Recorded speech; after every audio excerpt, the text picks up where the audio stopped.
All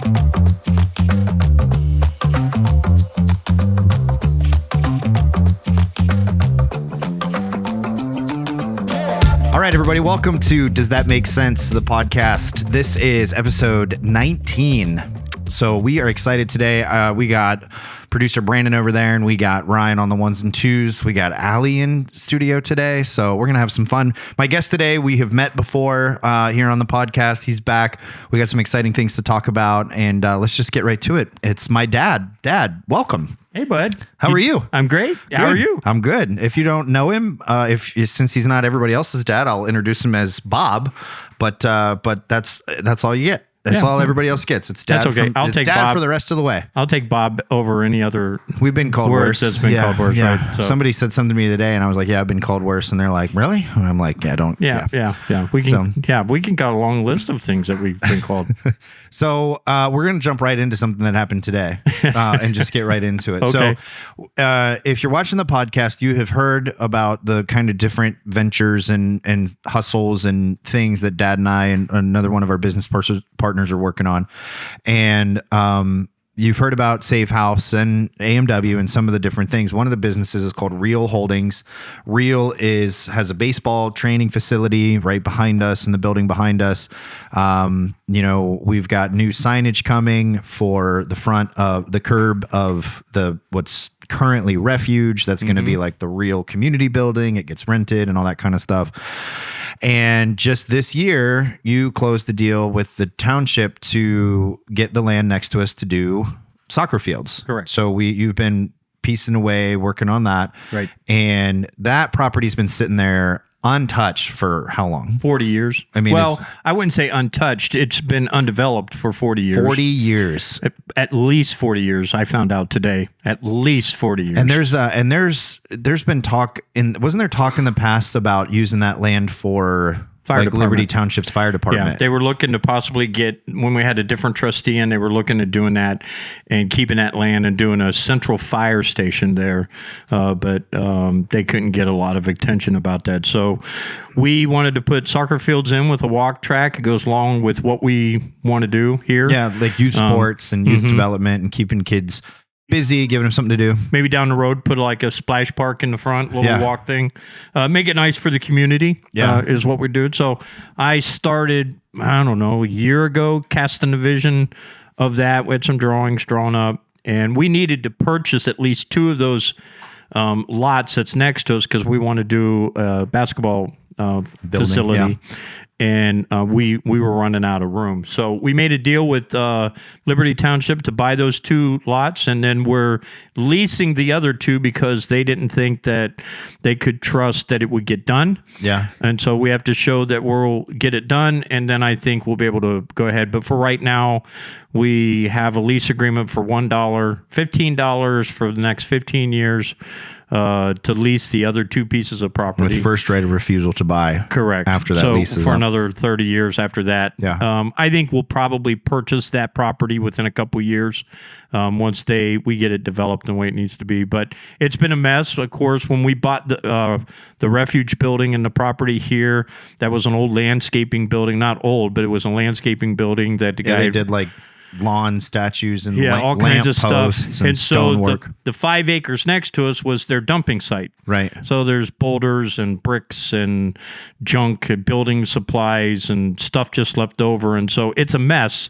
And then it's been let go for so long. Of course, trees grew up in the midst of all that stuff. So about a month ago, we had a company come in from Pittsburgh and cut all the trees down. I got some videos on that, and cut all the trees down and got everything ready. But now we're in the position of where we have to go through and remove all of the boulders, bricks, rocks that's on 5 acres of land, and it's really a mess. Yeah. It's really a mess. So the last 2 days I've been doing that, just kind of, we got a price of a company come and clear it out completely, but it's an overprice. So we're going to do some of the work ourselves, right? Save some money, yeah, and then we'll bring them in to clean it up at the end. But today, the Denen households have experienced a lot of chaos over the last 2 to 3 weeks. Yeah.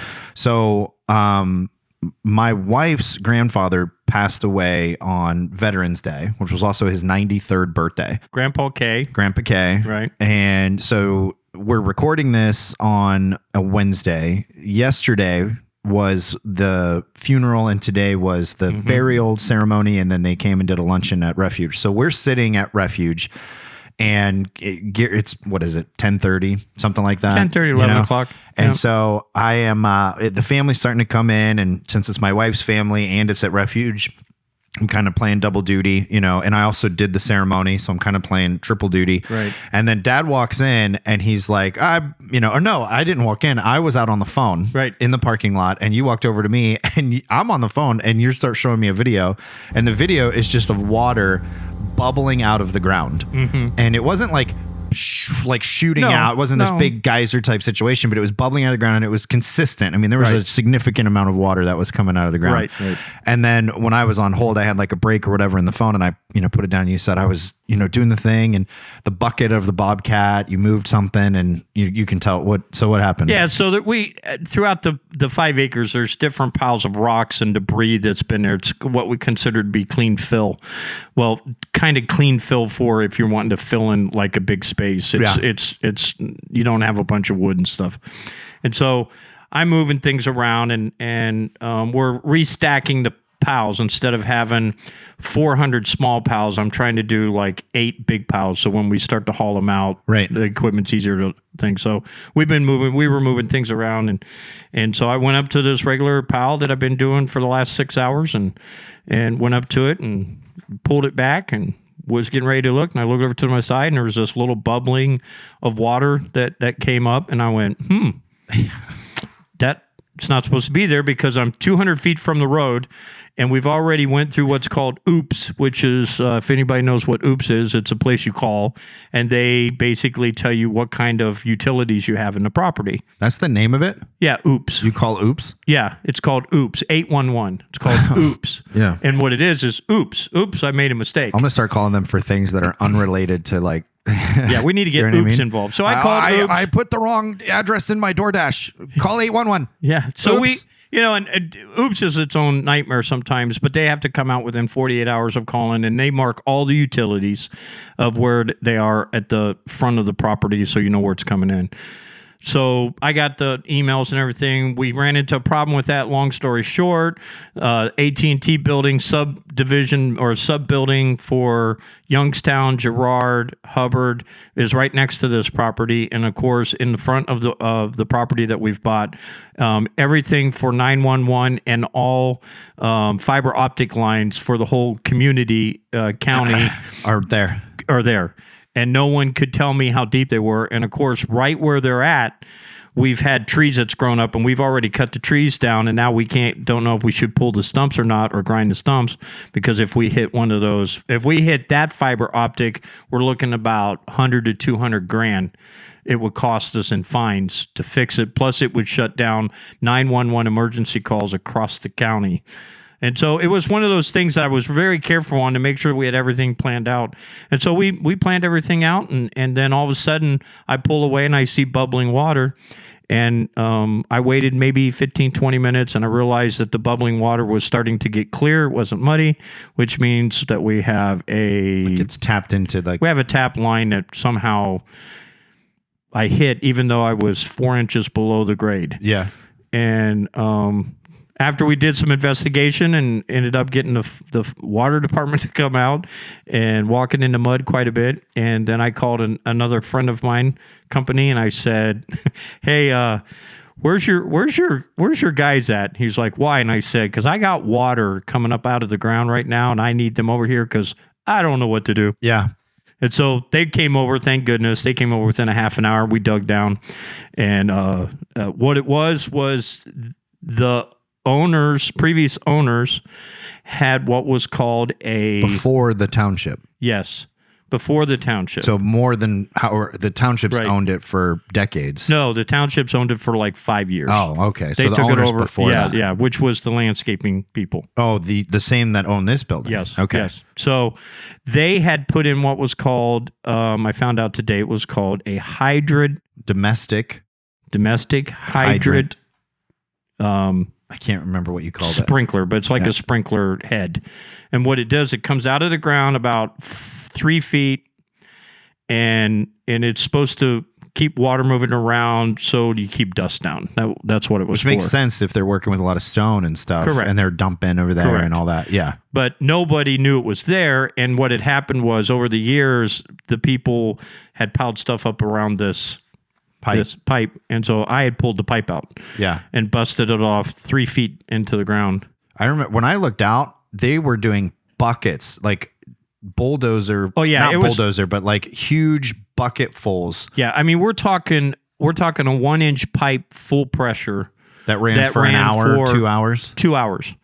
And so we had Gerard Water was here, everyone was here, and I'm just going ding, ding, ding, ding, ding, ding, ding. This is going to cost us a fortune. But it wasn't metered. Nope.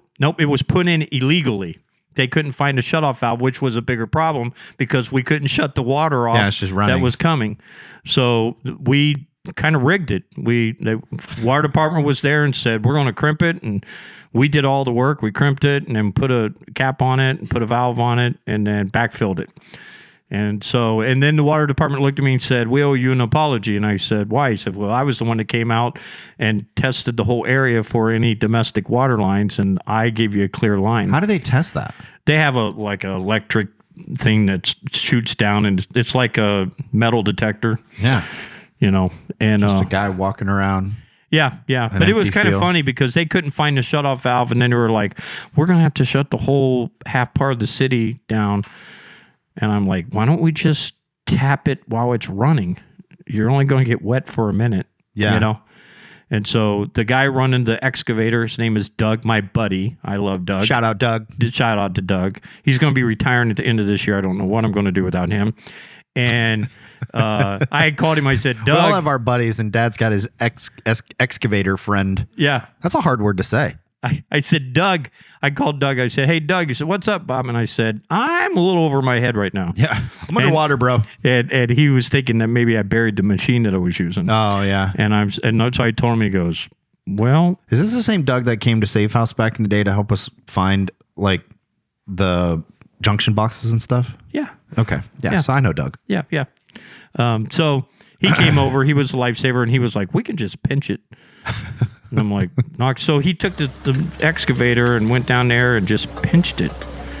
And it slowed it way down to where we could get a cap on it. Yeah. And then we just put a bunch of stuff around it so it wouldn't pop off. And but there's no guarantee that it won't. though. Not at all. And here's what the city water people told me. They said, you're putting in a splash park, right? And I said, well, I don't know that's if we should say this where it's recorded. I said that's my goal. And he was like, well, he said, now you know where there's a water line that's not hooked up to the meter that you could use for your splash park. Just do a splash park that has no metered water on it and just running constantly. Yeah, so it kind of took all the excitement away from the day. I was doing really good. Had like 6 hours on the front of the property, was making some inroads to it, was looking pretty good. Yeah. And after that was like, I'm done for the day. So I don't blame you. Yeah. So we'll hop back in there sometime tomorrow and work it. Do you want to tell the story of what happened yesterday on the Bobcat? Before he does, can I ask a question? Sure. Do you not need like some kind of certification to operate this machinery, or do you just jump on it and start? I've been doing them for years. You don't need certification. You don't. Okay. No, not this particular one. Okay. Because it's like the little Bobcat that's just like a single person thing, and it's got the little. You can put forklifts on it. You can put it's just the toggle bucket on it. switches. It's all it is. Yeah, you could just go buy one and then start using it. Like you don't, okay. you know what I mean? Like you're not gonna. You probably need certification or insurance or whatever if you're gonna go get paid by somebody to do a job. But you just do it. These are the adult toys that Dad likes to play with. I was gonna say, yeah. I mean, I don't do it enough, so I can get myself in trouble quick. Like yesterday, I was moving some stuff around, and an alarm went off. And I think I don't remember what the alarm was, but what it does is when the alarm goes off, it freezes the electronics or freezes the hydraulics. It was a shake alarm you told me yesterday. Yeah, I think it was, where I was shaking it. It was an excess shake or something like that. These are all like fail safes built in to protect the user, And so it locked everything down, but it locked everything down in a particular position. Right here. Now you go out the front of the Bobcat and it locks everything down right here. okay? And I have a door that opens out. Well, the door won't open but maybe an inch. And it's locked right here. And I'm like, okay.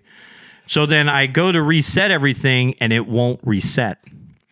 And I actually started having a panic attack. He went full Ron Burgundy. Yeah, I did. In a it glass, was like in a glass box of I'm emotion. sitting there talking to myself. I'm like, just breathe, you idiot. You know, you're okay. And then I'm started thinking, what if this machine would start to sink? And all this other stuff was going through. And I'm like, I can't get out of here. And so I'm going through all the codes and I'm trying to clear everything out. And so I finally, I kind of panicked. And so I picked up the phone, called TJ. I said, hey, I'm stuck. I'm having a little bit of a hyperventilation problem right now.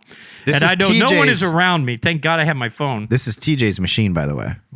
No, it's not his machine. We're renting this machine. I thought that doesn't SHR have one? No, a small one, but nothing like this one. So we're renting this one. We're renting so it's this not one. okay. So I retract. So we're it's renting not this his one. machine. And I said, I can't get it to reset. And he's like, well, hold on. I'll call the rental place.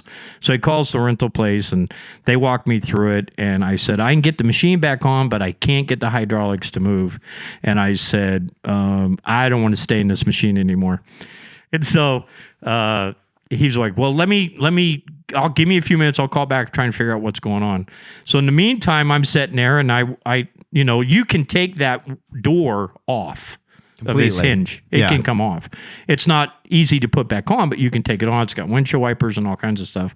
So in a matter of about 40 seconds, I had the two hinges, yellow handles off, and I was holding the door. I disconnected it, hold the door, and I shoved it underneath. So at least I've got, if worse comes to worse, I can crawl out on my belly and get out of this machine, which kind of helped my mental ability. And I never had this problem until a few years ago when I had my first MRI done. And then I got really claustrophobic. Yeah. And in Texas, we used to go into caves and do all the cave stuff. I never had diving. Yeah, I never had any problems with that when I was a kid. You ever see those videos of guys that go like, nope? Now I can't even watch them on TV without losing my breath. Well, I don't know how I did it back then. I was just stupid back then. Well, they are, hot take. Yeah. That's a dumb hobby. Yeah, absolutely. No apologies. And so, so the guy calls back and he goes, we don't know why it's not working. And I'm like, well, I don't know why it's not working. And so I said, well, listen, let me just shut everything down. We'll do a whole hard start, like a reboot. Yeah. Because everything's electronic. And I did the reboot and all of a sudden it started working. And so then I went to try to put the door back on and the door won't go back on. Was that the same machine you were using today? Yes. Okay. And the door won't go back on. And so I talked to TJ last night and I said, okay, it's working.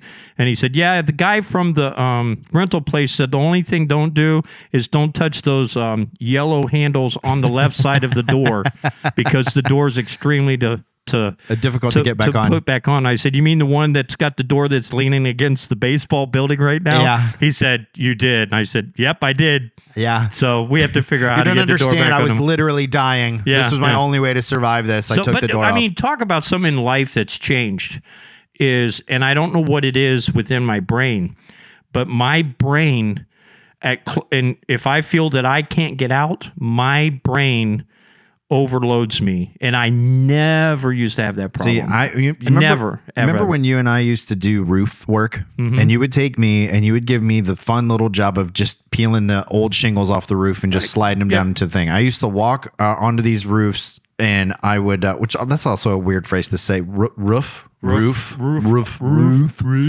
So I would walk up onto these roofs. And then I would peel the old shingles off and I'd throw them into a dumpster or just whatever. And I would be like, it would always take me a couple minutes, right? And I was probably 17, whatever. And it'd always take me a couple minutes, but I'd feel really comfortable out in there. And then I would be kind of moving fast, doing my thing. You get your roof feet. Yeah. Right. Yeah. And never wore the harnesses because, whatever.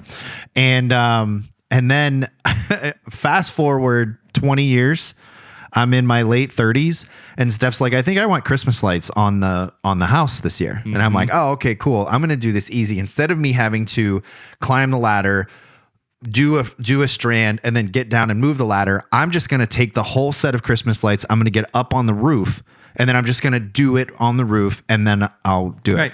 I do maybe 10 little clips of lights and then I get to like the peak. Right. And then I look down at Steph and I said, I can't move.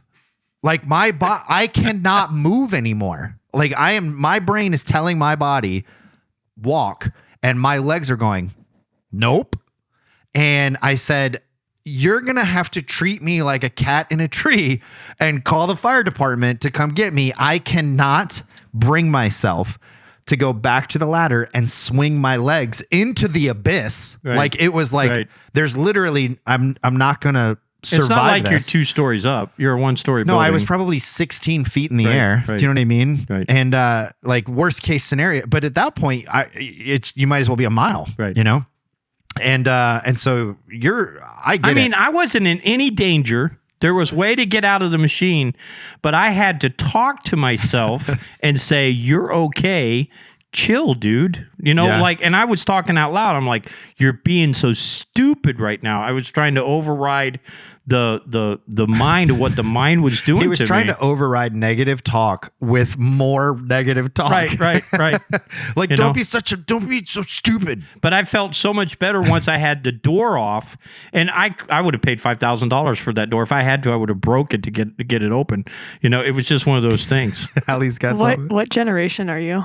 You're X, right? I'm X. Yeah. That seems like a Gen X thing to do. Like negative self-talk to get out of a negative headspace. Oh, really? Is that something that... I'm sitting there like, you're so great, Allie. Like, you're going to get through this. And you're like, you're so freaking stupid. Oh, you're get up. such an idiot. Yeah. Why are you doing this right now? I mean, actually... Don't be so weak-minded. To quote exactly what Bob Denen said, was I looked at the window, I said, you are the most stupidest person I've ever met in my life. Aww. Why are you freaking out? You can get out of this machine. Then my brain was like, no, you can't. And I'm like, I just chill, Bob. Get on the phone and call a few people. Because I mean, my blood pressure went up, my heart started racing, and it was like, if I start hyperventilating here, that's called having a panic attack. Right, and it was a panic attack. He had a full-blown panic attack. My in the first Bobcat. panic attack was when I had an MRI done about 5 years ago. Bobcat, that'll do it. Bobcat panic attack's the name of this episode. That was a funny story because they put me in and they left the room. And then she was getting ready to start, and she said, "Are you?" She said, "All right, we're getting ready to start." And I'm sitting on the floor.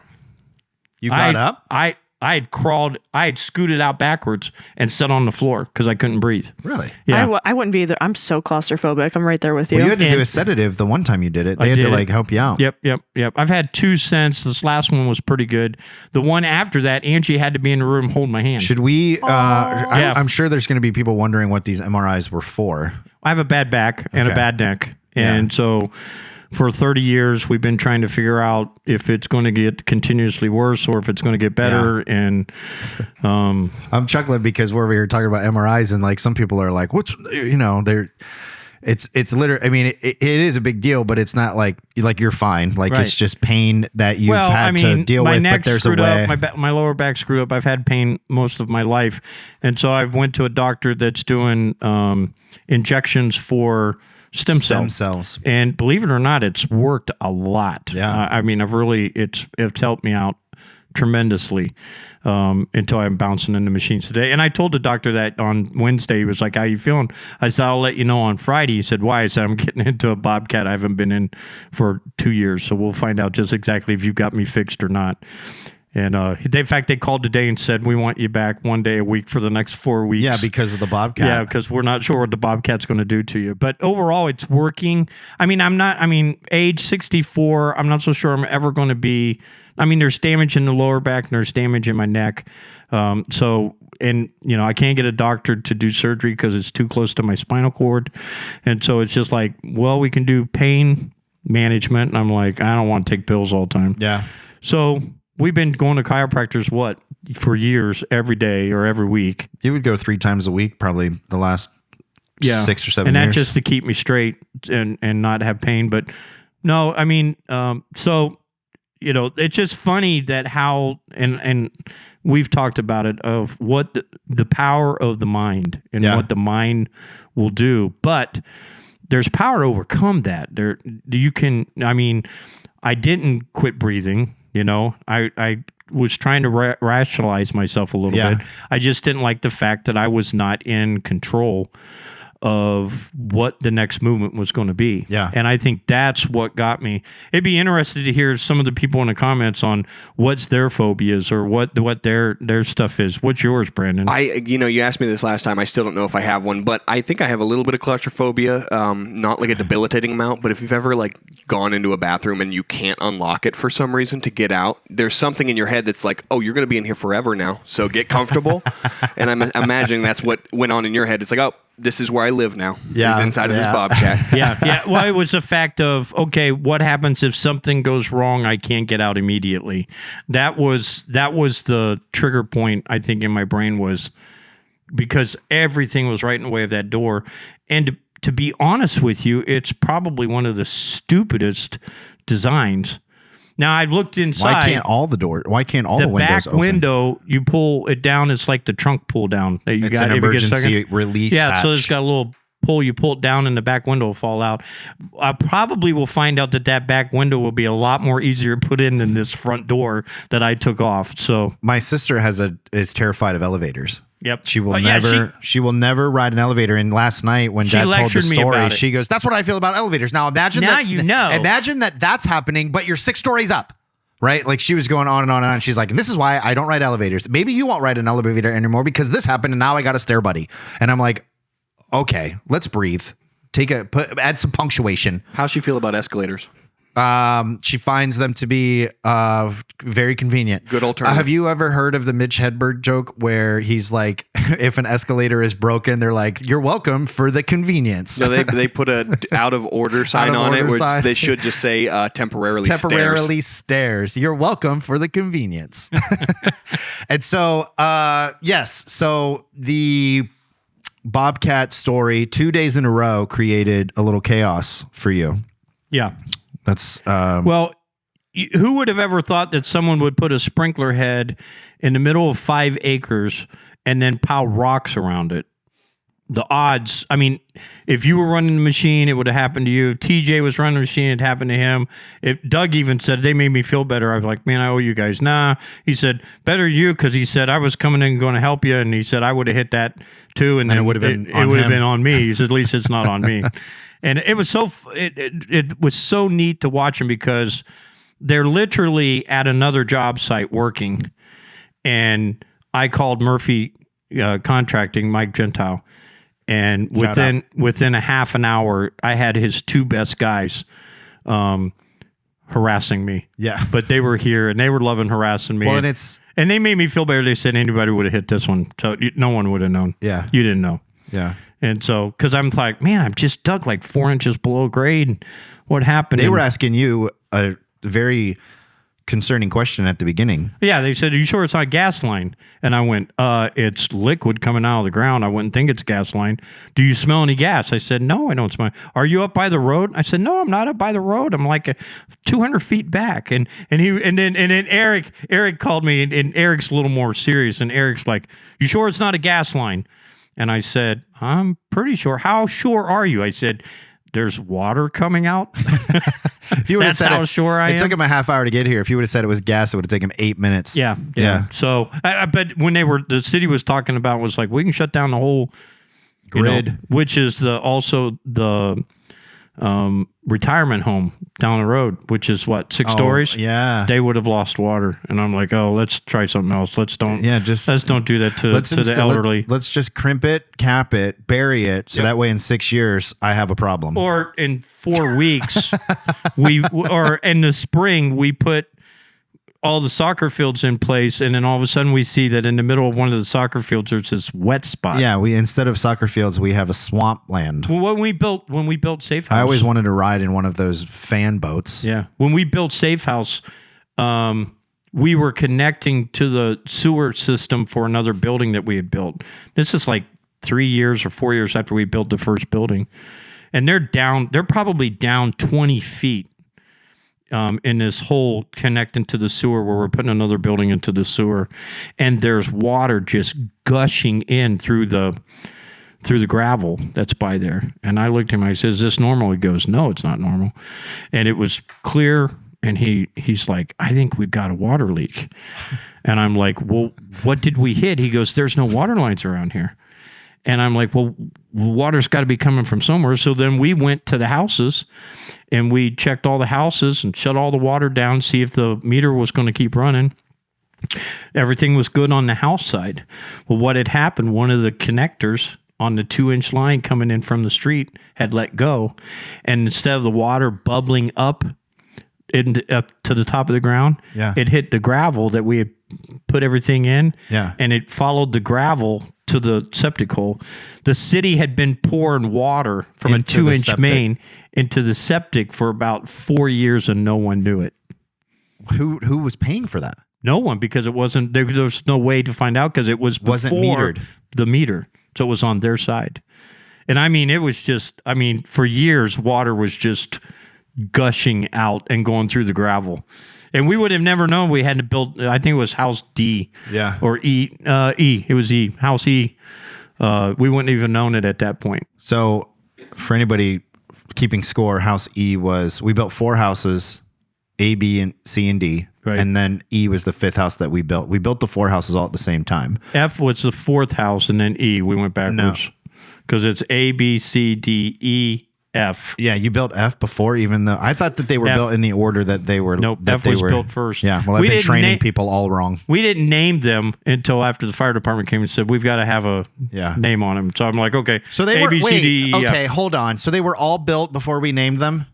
Pretty much. Yeah. They were all built before we named them, and then we named the second house A, and then went around so it ends at F. Yep. Only because If there's one thing I do is the running this company, it's architect to had fix the names of the houses. the architect had marked house 1A. Yeah. On the drawings. Unacceptable. So that's why we followed that course. I can name them anything we want. Joe, Fred, Sam. We're gonna name them after our Quentin Tarantino movie characters, like our lights in the studio. I would have a problem of us changing it. I don't like those big letters on the side of the house. So you're gonna anyways. put Joe on there? I'm gonna put instead? Joe's house, Pete's house. You change up all of that, the whole system that Direct Care Yeah, have A1, running will B1, just, C1. yeah, what yeah. a nightmare that would it's like, be. what house am I in now? I Yeah. don't know. You're in Joe's house. You're at Joe's house right now. You're in Sam's house. What, Brandon? Aldo 1, Aldo Beatrix 1, 2. Beatrix, yeah. I mean, it would be fun to go around and say, okay, we're going to rename them. What we're going to name them? Because, I mean, A, B, C, D, E, F just kind of seems... It just bothers me that A is the second house in the circle. Like, and maybe we've got an image or something. We got it. But if you see an image of from bird's eye of Save House, there's a middle building that's got the main offices and the cafeteria, the gym, and whatever. And then behind that, there's the school building. And then circular around that are 6 houses. Right. 4 residential and 2 group home, and they're labeled A, B, C, D, E, F. But A is the second house in the circle if you're going going clockwise. F, A, F, A, B, C, D, E. Yeah, and it's always driven me crazy. But in my head, it was always because that's the order in which we built them. You know, because and I think we've told this story before, but we had to build the 4 houses in 90 days. Yeah. And so they went up really fast, and then those houses were the only ones, and then we got grants for the group home houses. Right. And so those were later on. So we just, I've always thought that we named them that because that was the order in which they're built. Is that Google Maps, Ryan, or Apple? Apple Maps doesn't even show house E. Really? Yeah, it just shows It 5 houses. hasn't been updated in So what's Bob, it you're been? right. F must have been first. Yeah. So and if you watch the teddy bear video that we can link in the comments or in the description, but if you watch the teddy bear video for Safe House, there was no school building back there when we'd shot that, and then the parking lot had just gotten finished, so there was no lines in the parking lot too. If you watch close enough, at the entrance of the parking lot, you can see the steamroller pulling out of the front of the parking lot because they had just finished the asphalt on the parking lot when we did that drone shot that day. Yeah. So we got some things going. We're working. There's some got a lot going on scaffolding right now. lined up right here because we're gonna brick in some windows because we're starting to build a kitchen up here, a commercial kitchen for the food service company. Yep. So we got a lot going. Safe House just was awarded a grant for greenhouse, garden, grow kind of stuff. It's like a Grow Ohio thing. So there's a lot going on. We're busy. We're busy. Yeah, we stay busy, but I think that's just, I mean, then we got the print company, we've got Replay Media, we've been doing stuff with fishing. I mean, there's just a lot going on, but I don't, everybody's like, well, wow, you're busy. And I'm thinking, no, it's just life, you know, and I don't know. I don't know what else to do. I mean, I'm going to leave here and go home and do some stuff around the house for an order that I got out yesterday, and you know, one thing leads into the other. Yeah. And so hopefully it keeps me young, and not you old. You old? Hopefully you not old, because most of the stress of if I screw up goes on you now, which I kind of like that a lot. So I think that helps me out a lot. We're recording, right? That was on tape. That he just said that if he messes up, it falls on me. Actually, I got bad news. We were not recording. We were not recording on that. Okay, unfortunately. so now you messing up stresses me out, and so no, it's funny because. It's true. Full stop. No commentary. No, but it is good to stay busy. I love to wake up and have something exciting to do every day. You and I love to work. We do know that. That's something that is a common thread of just conversations that you and I have. I'd want to change the word. I don't like to work.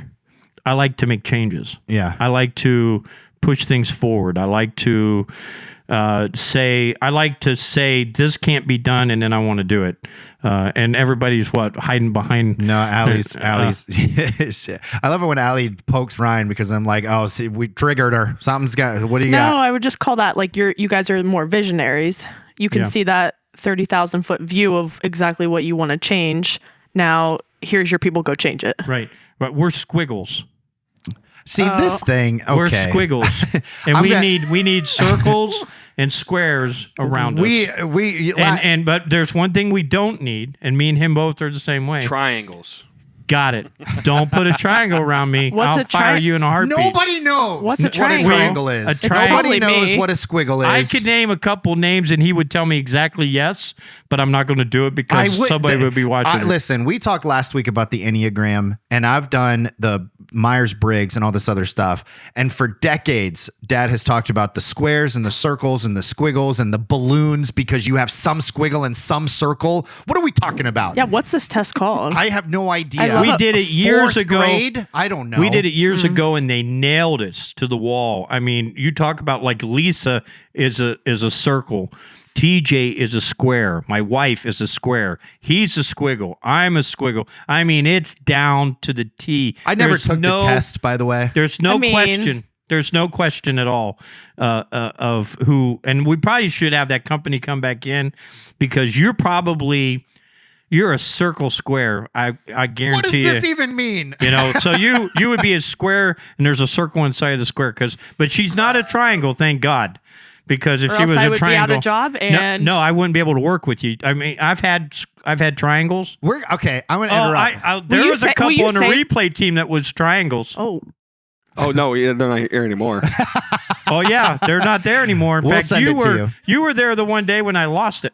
Okay, listen. Here's my thing about this. No, I was thinking now, like a safe house employee. Oh no, there's no. Oh, okay. Trust me, the culture that we've set will not allow We've got There is no way that is a healthy business plan to not allow somebody who has a personality that they can't help to actually exist. They won't work with anyone else. And we're set up this podcast is about to take a whole different turn. It's okay. We got 20 minutes left. The triangle I can name cannot work within the environment of what we have. Who are the three? We'll bleep them. No, I'm just kidding. Because here's my thing about this, and I will die on this hill, okay? Because if a company is going to get to a certain size, you cannot limit who is going to exist inside of it because it's up to the leader to find the value of every person.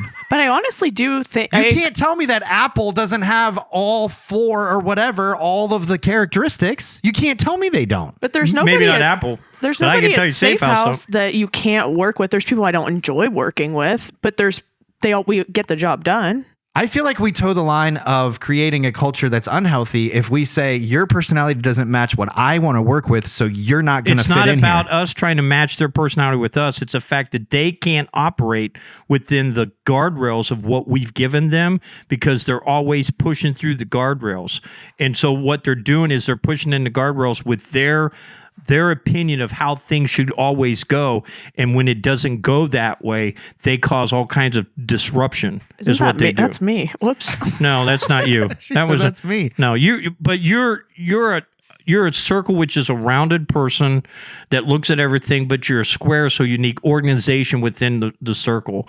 There's not too many people that I've identified it that way, but you're a circle inside the square because you're very organized, and that's the circle part of it. The square part of it is that I need it organized this way. And I even talked to Andy when you first came on board. I said she's that square kind of. And I need, here's the neat thing about it. Squiggles need, and everybody's laughing at me. I am. I just love the name Squiggles. We're such Squiggles squiggles. need circles and squares around them if they're going to do what they're wanting to do. Mm-hmm. But what a squiggle doesn't need is a triangle. A triangle says, no, we're going to do it this way, and here's the reason why I'm going to do it this way, and I don't care what you think. And because this is the right way to do it. And it will take me literally 10 minutes in a conversation to figure out that I'm dealing with a triangle. And I don't go any further. It's like, it's not going to work. You shut down. I shut down, and it's like, it's not going to work. So we need to move on. You don't need to call the company and just have Mr. Squiggle here give him an ocular pat down. Any new hires? Well, from now on, Ocular Pat Down is my band name. Our Squiggle looks at everything from 30,000 feet. Yeah. And we are visionaries. Mm-hmm. And we're like, okay, let's do this, let's do that, let's do this, let's do that, let's try that. We're not afraid of trying anything. A triangle's like, well, wait a minute. If we try this, probably Brandon's a triangle. If we try this, what are you? You just said you can't work with us if he's a triangle. Not triangle. I'm sorry. Not triangle. A square. Thank you. Right. Much better. Yeah, you're not trying. What are we doing? I got ahead of myself here. He really did. He's like, you say what you mean first. Yeah. I heard that and I'm like, oh, my job's on the line. Now he's going to be stressed about it. You're like former producer Brandon is in the house today. You like things to be organized. That's your mindset. So you want things organized. As long as I communicate to you what I'm wanting, okay, then we're fine. We can move forward. I'm looking this up. All right. Mm-hmm. And same with Nate. Nate's a pretty strong square. Okay. Okay. Circle is like Lisa. Lisa's a circle. TJ's a circle square. These are people that I've surrounded myself with that and the thing about it is that they can get frustrated with the squiggles because we don't work within their mindset of organizing stuff. So we have to be careful that we don't dump too much on. It's like, well, I want this done this afternoon. Well, you don't understand. I have to do this, and this. And I'm like, okay, eliminate the first 4 and let's get it done. I'm going to cut this out, copy and paste this, and send it to Lisa so she can always remember. Okay. Yeah. So the circle. And Lisa will get frustrated because the squiggle, if we're not careful, we make the square and the circle get out of their comfort zone. But you can't grow. This is my opinion. You can't grow a company the way our companies have grown without squiggles being at the top. Mm-hmm. Can't do it. It's got to take the squiggles to do it. And so, are there companies that have non-squiggles that grow? No. Safe House is built where it needs squiggles. So go through the description. Every company needs squiggles. Okay, wait a minute. I think you need a balance. You guys have TJ. The circle, square, triangle, and squiggle personality types are part of a system called PsychoGeometrics. Circles are process-oriented, relationship-focused, and empathic. Square, which it's so funny because if I looked at you and I said, that's the qualities, one of the things that you would push back on, Ali, is the empathy thing. Because you would be like, oh, I don't care. If it's good for the vision, then people just need to put their big boy or big girl pants on and deal with it. But then when somebody's feeling something, you do have a ton of empathy. Do you know what I mean? I just don't want to. So circles are process oriented. Squares are detail oriented. logical and organized. Squiggles are creative, energetic, and if you're still listening to this podcast, two squiggles talking to each other makes you wish that you were deaf. Yeah, you're putting ice picks in your eardrums right now. And we're intuitive, and triangles are driven, decisive, and action-oriented leaders. Understanding these traits can improve teamwork and personal development by highlighting individual strengths and communication style. So we're going to skip right to the triangle, and we're going to let good qualities. We're going to let Bob tell us why a triangle makes him want to lock himself in a bobcat. And before you do, I would say that if it's not a squiggle at the front of the company, based off of that description, it's probably a triangle. Is what it sounds like. Yeah. So maybe it's just an opposite So give me leadership. the triangle again. Okay, driven, action-oriented leaders who are decisive and enjoy being in charge. Confident, highly charged, and good at communicating a clear vision. The potential pitfalls are maybe seen as stubborn or impatient, and their focus on goals can sometimes overshadow collaboration. So I think it's interesting that that's true, because that tells me that a squiggle, if not careful, is threatened by a triangle, and then they don't work well together, because the both of them want to be the ones who are driving like whatever bus we're on. So what's the squiggle again? So the squiggle is creative, energetic, intuitive, and idea generators. And what's the difference between the two? The strengths of the squiggle is that they think outside the box, are change catalysts, and are good at looking at the big picture. So you talk about action-oriented leaders in the triangle, highly charged, good at communicating a clear vision. There's nothing in the triangle's description that talks about the big picture, like that And big creative. 30,000 view. And so squiggles can get bored easily. Oh, man. May speak before thinking and don't always enjoy being managed or following rules. Now, here's what's interesting about this. Hold on, because if you're looking at those two things on paper, which one, if you don't know which one's which, are you going to hire? Brandon. Oh, between the triangle and the Between squiggle? the triangle and the squiggle, I'm going to read those again. It depends on the job. Yeah, what position? A leader. Okay, someone that is leading a company, someone that is going to try to motivate people towards a common task. Because if you are honest with yourself and you look at this, a squiggle, in my opinion, has the potential to pose more of a risk than the I triangle. agree. Right. Because the triangle is detail oriented, and It communicates well. The squiggle's going to come in there and be like, the way that we've been doing this for 100 years is wrong, right? And then completely upend the thing. And I know that's true because we're at a company that's just celebrated 20 years. And when I took over 3 years ago, I looked at every single system and I started picking them apart and seeing what was working and what wasn't. Not because he did a bad job, but because 20 years is a long time and you have to evaluate. Right. And so, well, you have to have your fingerprint on it. And I want to come back to the original thing is that, like, you might not work well with triangles, but that doesn't mean that the company that you build doesn't have a space for them. But as a squiggle, I don't care. Right? Good. Yes. As a squiggle, I don't care. That's such a squiggle response. Yeah, right. You know, Oh, man. And here's What the a thing about Gen it. X squiggle. I've learned to embrace my Your squiggleness. squiggle. I've learned to embrace my squiggleness. If you will not have trouble coming up with a title for this episode for sure. No, we already have it. It's going to be the Panic Attack and the Bobcat. Bobcat, Panic Attack. Yeah.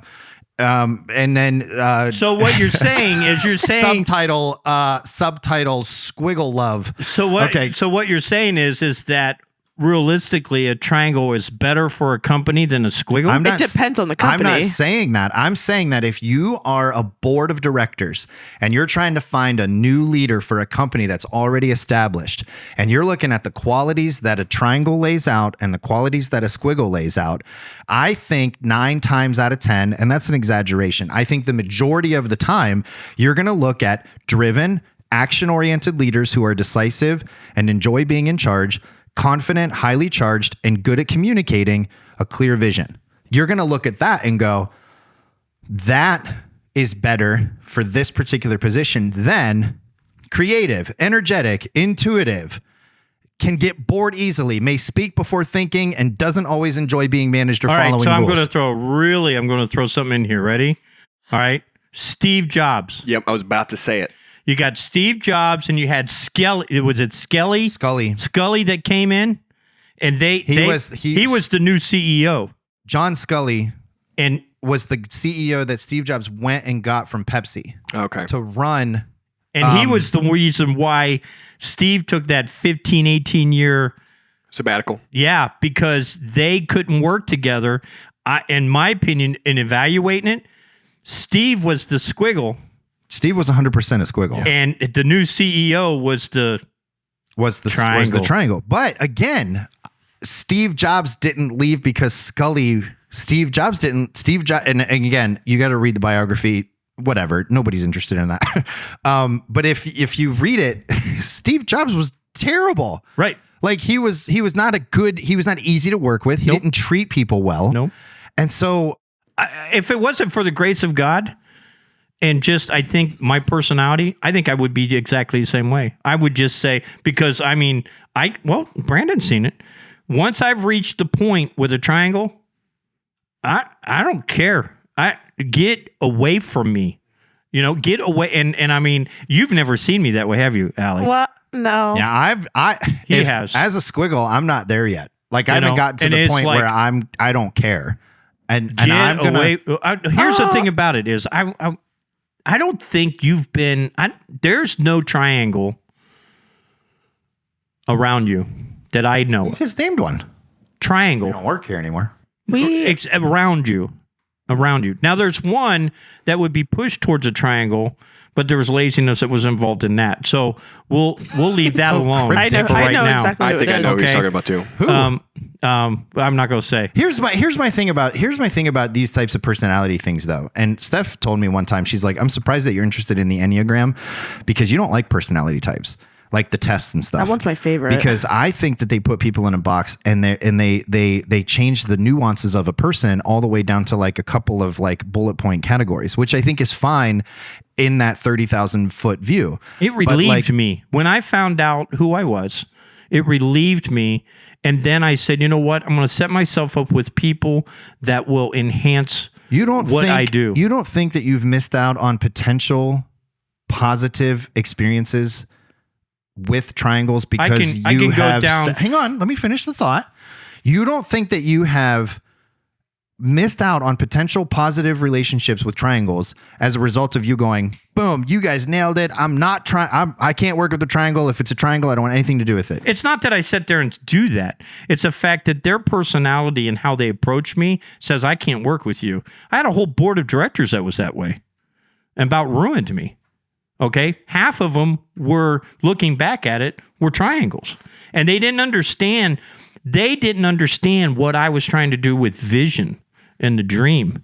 And so it was all about, well, let's evaluate it for the next 6 months and then we'll make a decision. When I'm saying we need to break ground tomorrow because in 6 months we're going to be missing this and we need to do that and this. And they would always find things in the way and they would want to get all of the steps. It's like the water leak today. If you had a triangle that was in charge of taking care of that water leak today, we would have sat down, we would have went to Girard City, we would have asked for their maps, we would have done all of our research to find out where it's at and what are we dealing with. I mean, instead, we had a bunch of squiggles that showed up and said, dig a hole. When it starts spitting out of the ground, then we'll know we've got the pipe. And then the other guys came along and was basically the same thing. I would argue that a triangle wouldn't have started the Bobcat until we knew that there was nothing on there, though. But in his argument, there was already that test done, and they said there was nothing there. Right. Okay. Right. Yeah. But also to answer a question that you asked earlier, what would you hire to run your company? Yeah. I think that question can be answered by it depends if the company is being founded or if the company is or if they're hiring someone from a board of directors, because the board of directors would probably pick a triangle, but a Squiggle is probably the best person to start it from the ground up. If you're going from starting to the ground up, I agree. And this is coming from a Squiggle, if we're going to use the same terminology and keep talking about it. Well, I called you a Squiggle. Is he a Squiggle? Yes. Okay. I'm definitely a 30,000 foot view kind of guy. Yeah, I would categorize. If I'm calling a Squiggle a visionary, like in my brain to label it, I would definitely categorize. I mean, he sat down. Now he's a little more organized in saying, okay, he's more patient of saying, okay, let's get step A, B, C, D. I do that in my brain. I don't talk about it. Like I can right now, we could break ground on a brand new school building within 30 days. Done. It's done. It's ready to go. Okay. I haven't talked to anybody about that. Very organized, got all these things in order. And now it comes down to when is that needs going to be there. And then when we break ground, even though the visionary of the Squiggle's there, the organizational side of me says, okay, I understand that this is how we have to go through the different things that we have to go through. Right. Your bank person that you've been working with is probably a triangle. Here we go. You ready?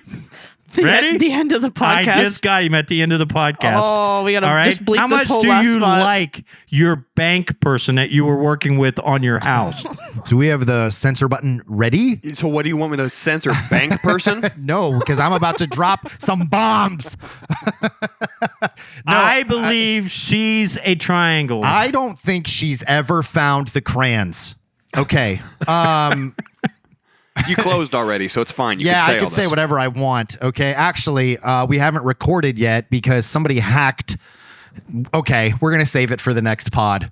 So no, I love this conversation because, like I said, I think that personality tests and personality types give a picture. They give like give like a fraction of what it is.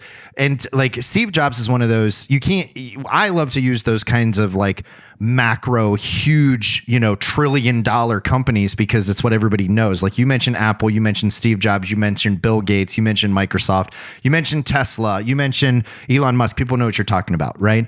But then you zoom in on like a small company like Safe House or a startup like AMW that's got the same 4 people who have been doing the job the whole time. It's a company, it can make money, it's growing, but there's not a lot of personalities to it.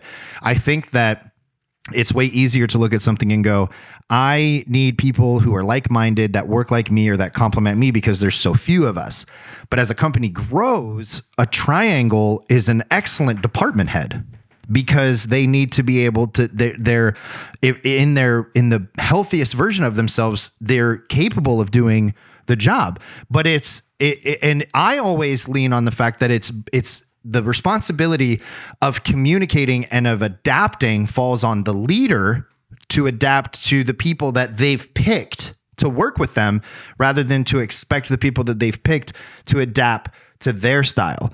And what you're saying is, I'm not even going to worry about that because I'm not going to hire people that I have to adapt to. I'm going to hire people that I'm already like-minded with, which is completely fine. Right. So let me tweak this. If there's a squiggle, if there's a triangle, right, that's within our organization, they never have to answer to me. Well, the thing. There's a direct report in between. There's a direct report in between because I can't work with that personality type because they will drive me bonkers. There's a lot of people who have certain personality types that use their personality type as an excuse to also have like crappy behaviors in a workplace, right, or this is just how I am. You might have worked with triangles that have realized the bad parts about being a triangle. There's good and bad in all of the shapes. Yeah, because it breaks down. They might have figured out how to work with you in a way that doesn't show the parts about a triangle that you don't like. But keep in mind, there's times I can jump into the circle and do the circle work. There's times I can jump into probably the triangle work and get into the triangle and the square because and you've seen me, there's certain times I'm very organized and this is how we're going to do it, especially on bigger projects. I'll have everything lined out, ready to go. And I'm like, well, what do you think? You're like, I can't see that. And I'm like, well, we'll try here. That's what it is because I have it built in my brain. So I'm not saying that just because I'm a squiggle that I'm always a squiggle. All I'm saying is the personality type of a triangle cannot work, or I cannot. We're always bumping heads. And any time that I've had a triangle around me, they have squashed or become a killjoy to what I want to try to do, and they won't back off of it. They're expecting me to change because they're right in being organized. And I'm saying not everything has to be as organized as you need to be because there's a step that we have to do. All the triangles that know dad are like, dang. I would argue that even sometimes I feel like I might have a little bit of triangle in me, but like, I work for somebody, so I would have to, ultimately it's not my business, Yeah. If anyone's close to a triangle, there's probably 2 or 3, but I think you have more of a trait of a square circle. You can get frustrated if you see that there's certain things that need to be done a certain way. Is there an octagon? And there's no octagon. There's only 4 shapes. I think working closely with you, I've realized that you're for sure Squiggle, but you're the same way because you're a founder. You built it from the ground up, and now he's adapting. There's certain things like because it is a smaller company that you do have to do more square oriented stuff. Yeah. I mean, I don't know. You're a visionary when it comes to other things. They just pulled up a triangle road sign and all it says is caution. Oh my God. So it's interesting. I've evaluated it for years, and the thing that it was so liberating to me to realize that I wasn't a bad person by not getting along with this person. But it was liberating that they're built differently in their brain. We've been talking about brains all day. They're built differently in their brain that doesn't work with mine. And so we're better off if we try not to do anything together, because then it becomes personal. Then it's like I don't like the person. And so I've been able to identify that personality trait just saying that's the way they built, because I'm not going to try to change them. I can't change a triangle as much as they can't change a squiggle, And so I think it's healthy. It was liberating for me when I finally came to the conclusion that this was not we'll use the word Joe just won't work with me. No, it's like Joe can't work with me. Joe has not got the ability. He thinks differently than I do. And I don't mean any Joes I know. That's just out there. But the building and it's better Joe. off if we separate, because we'll both be happier, is where it is. And that's where I'm at as far as a leader goes. You've been a leader your entire adult life. You were thrust into leadership early. I've been reading up on and studying and practicing leadership since I was a teenager, and we could talk hours and hours and hours. And it's so funny too, because we both do have the squiggle traits. Mm-hmm. We both, the apple doesn't fall far from the tree. I lead very similar to you, but even from one generation to the next, my perspective and how I approach crisis or conflict or whatever is different than you would do it now. But I wasn't as keen to what you were doing when you were in your 20s and 30s, because I was so young. And you'll come to me now and you'll say, this is what I would do.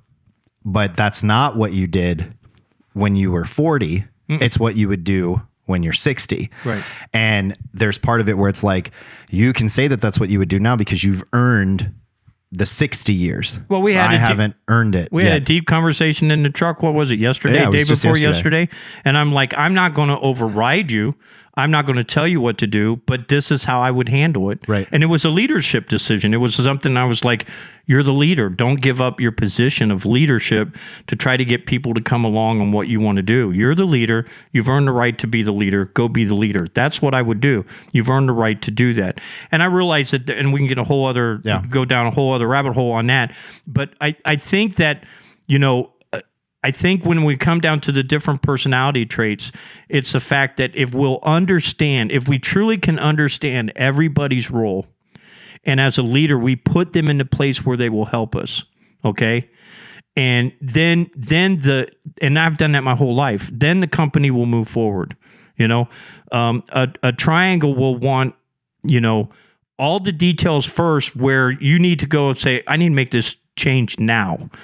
And I'm going to make this change now. And they're like, whoa, we can't do that because we don't know this, and this. And I'm like, yeah, but we'll figure it out as we go. We'll have to on this one. God, trust me on it. And I've lived my life that way. Have I made a lot of mistakes? Of course I've made a lot of mistakes. But I don't need to have A, B, C, D, E, F in order. Obviously, with the to house build names. the houses, as long as I'm building the houses and they're getting them up. If you follow what I mean. That's a good point to use the houses, because if we would have waited, they'd be named in order. No, we wouldn't even have them. Probably Right, we wouldn't have them, and that's a true story too. Is because so much of Safe House's history, and you've heard the stories, from like my perspective, and to live through them is entirely just unfathomable to actually say that that's part of our reality. And we celebrated 20 years a few months ago in September, a couple months ago, and we could probably count 100 different times where we were a coin flip away from it just being, let's go find something else to do. And like even on those days, if we would have waited to try to have everything organized the way some of the people, and if we look back at those times where the coin was flipped one way or another, we had people that wanted to have everything in order before we would make a decision. Yeah. And I would wait. And that even happened in the church.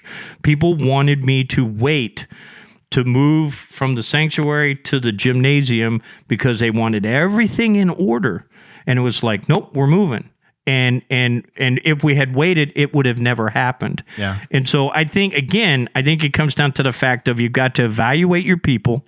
You got to understand them. If you're struggling with one individual that you just always button heads with, more than likely it's a personality clash. It's not an individual clash. It's a fact that they think differently than that. I'm not saying that I mean, the triangles, if they'll find the right jobs, they will flourish. But the triangles don't flourish around me. And blame me for that, but they get stressed because of me. Yeah. And it's like they're in a Bobcat. Right. Yeah. And a Bobcat where the doors won't open.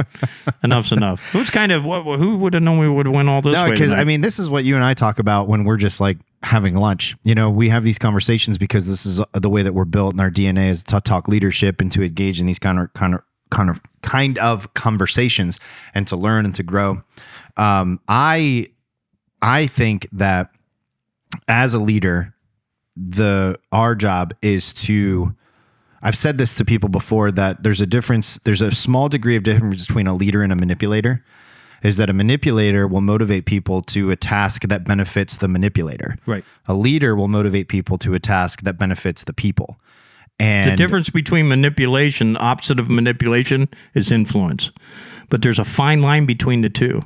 A leader will always influence people to say, okay, I want to influence you because I want to put you on my shoulders and I want to take you to a new spot. The motivation is the difference. Right. The manipulator is always coming back about, what can I get done by using them? How does it benefit me? Right. And a leader is about how does it benefit the people or the vision that serves the people. Correct. And so this was a good conversation. And here's what I want to know. I want to know if there's a personality test to determine which personality test you should take first.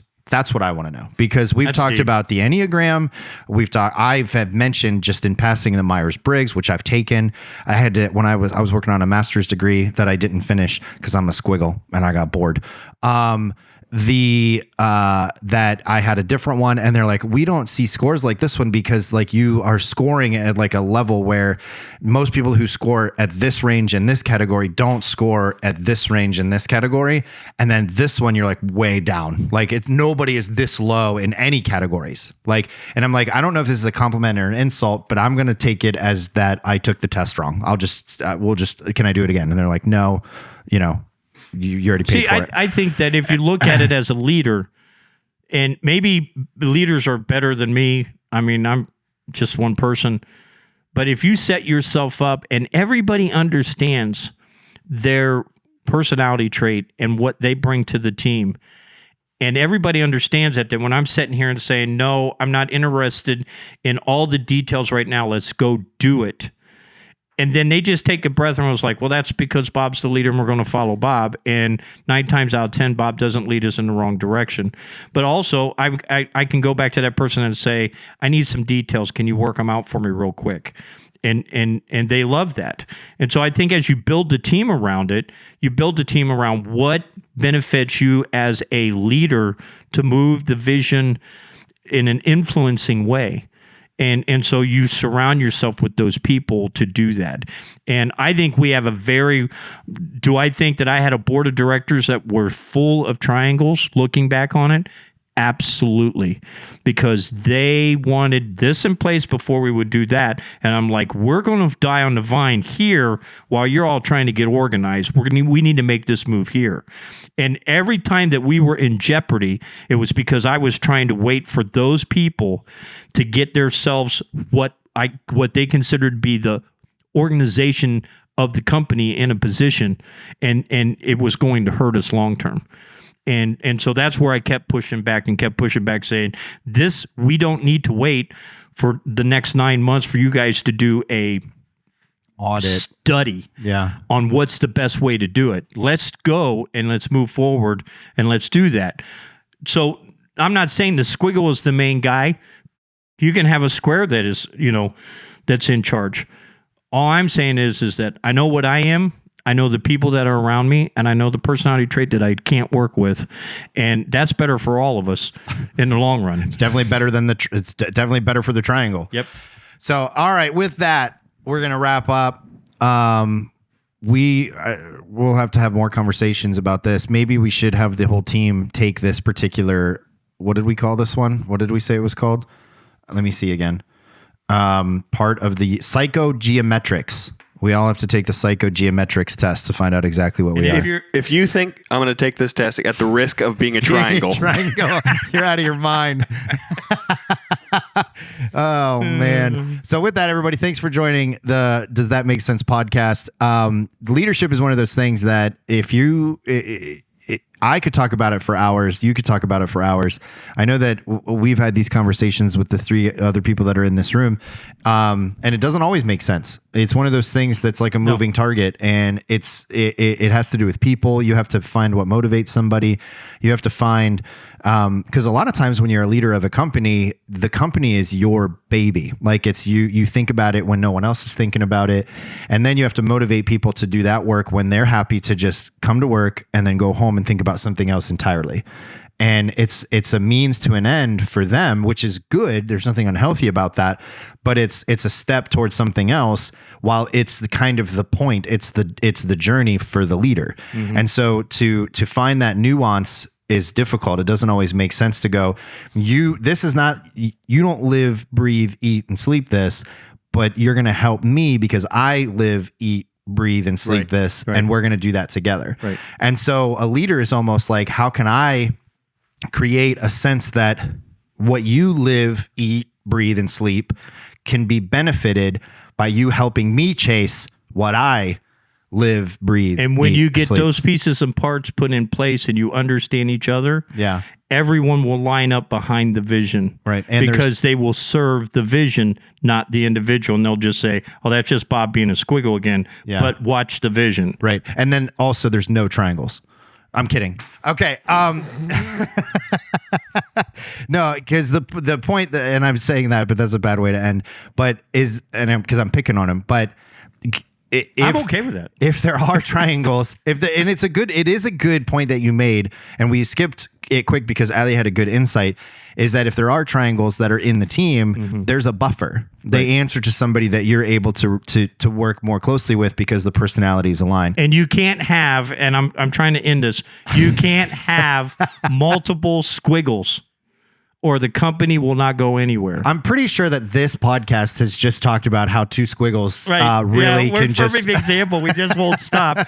Put a caboose on it. So does that make sense? Episode 19. I love you so much. Love you, buddy. You're my hero. You're my favorite person. I love having conversations with you. It's an honor to take over for you and to try to carry your vision for the next 20 years and hopefully beyond. It's fun to watch. Into what's next. So thanks for coming on today. Don't get any Bobcats for the next little bit. Yeah, not until about 9 o'clock tomorrow. Okay, and then sounds good. For the team, Ali, Ryan, and Brandon, this is Does That Make Sense? Episode 19. Thanks for tuning in. We'll see you next week.